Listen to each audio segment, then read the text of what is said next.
ladies and gentlemen, and welcome back. My name is Eclipse Phoenix, and welcome to the channel. So outside of video games, movies, and anime, I tend to play tabletop wargaming, 40k being the big one, but there's also another one that I tend to play every now and again, also known as Warzone Resurrection, previously known as Warzone, which is similar to what happened in 40k in a way, but not much, as it revolves around mega corporations occupying the solar system rather than a massive galactic empire.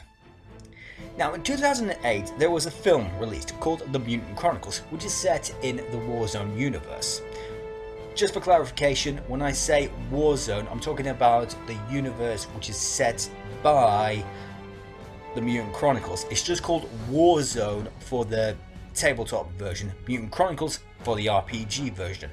Anyway, the film is very loosely based off the RPG and tabletop rules, based around several corporations vying for control over the remaining resources. Except this time it's set on Earth, when it's not supposed to be set on Earth. And that is where I am going to rant quite a bit, so if you want to just turn your ears off, that's fine.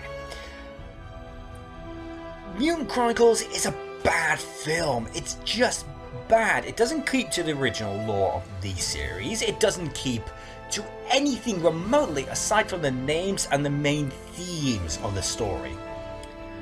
The main story of Mutant Chronicles, the RPG, not the film, is that the mega corporations who were on Earth disappeared up into the solar system and, basically spread out and colonized the solar system before one of the corporations, Imperial, headed out to the far reaches of the solar system to Pluto, where they broke a seal, unleashing the Dark Legion, which is basically 40k for this group. And the Dark Legion started to corrupt all technology, forcing them to revert back to a more primitive version of said technology. This is not what happens in the film. In the film, they are reduced to steampunk levels of technology, which doesn't really work for this setting, because the main setting is diesel punk, so that's World War II, Cold War era kind of stuff. It doesn't really make sense to use steampunk for a diesel punk-like setting. I mean, it can work, but the way that they just do this is just simply nonsensical. At the best of times, the weapons, basically everything, relies on steam, and half of that just doesn't make sense. Onto the film now. So, like I said, the film is just loosely based off the RPG, but the film is boring as hell. I can't really say much about it. It is boring as fucking hell. Sorry for the swear words. The weapons are big and comical, so are the vehicles. There is not enough explaining going on between the corporations, what they're trying to do and so on, aside from the resource gathering, obviously. There's no culture in the corporations that's defined. You do get the odd characters, yes, but they're mostly based off the RPG setting. Several of them make sense, one of them kind of does not, and I think another one is based off one of the miniatures themselves, known as Mike Hunter, I believe the names. It's either Mike, Matt, or I can't exactly remember. Anyway, they are based for this group which is known as Doom Troopers, so they go in head first, try to stop it.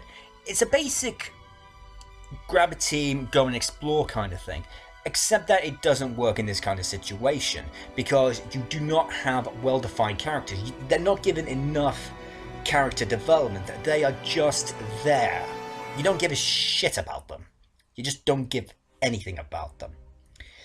The CGI in the movie is everywhere, and it is absolutely terrible. I mean, even for 2008 standards, this is terrible. I'm sorry. I remember a film called Sky Captain, and that was mostly CGI as well. But that worked well because it used the CGI to effectively make the setting In this case, it just makes it dark, dank, and dreary. And while that is the film, it makes it too dark, dank, and dreary. There's nothing interesting to keep it there. And the quality between the two is completely different. Yes, it is a bit grainy on Sky Captain a few of the times, but here it is very noticeable. I mean, good God. I just can't get over that simple fact. I will say that two of the actors are very good. Ron Perlman, for example, he plays his character brilliantly. I can't really say much more than that. There's also one other guy, I can never remember his name though, and he's like he's right here. He's a very good character, but I wish we could have had more of him. I don't think that the company had that much money to keep him on, unfortunately.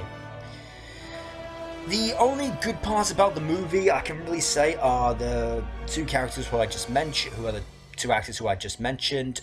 The first and last scenes of the movie where they start this war, explain everything, which I actually found quite good, to be honest.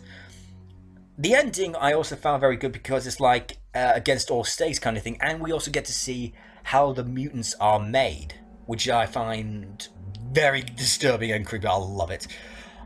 But the music is also very good. I've also found the music to have that nice kind of setting in it.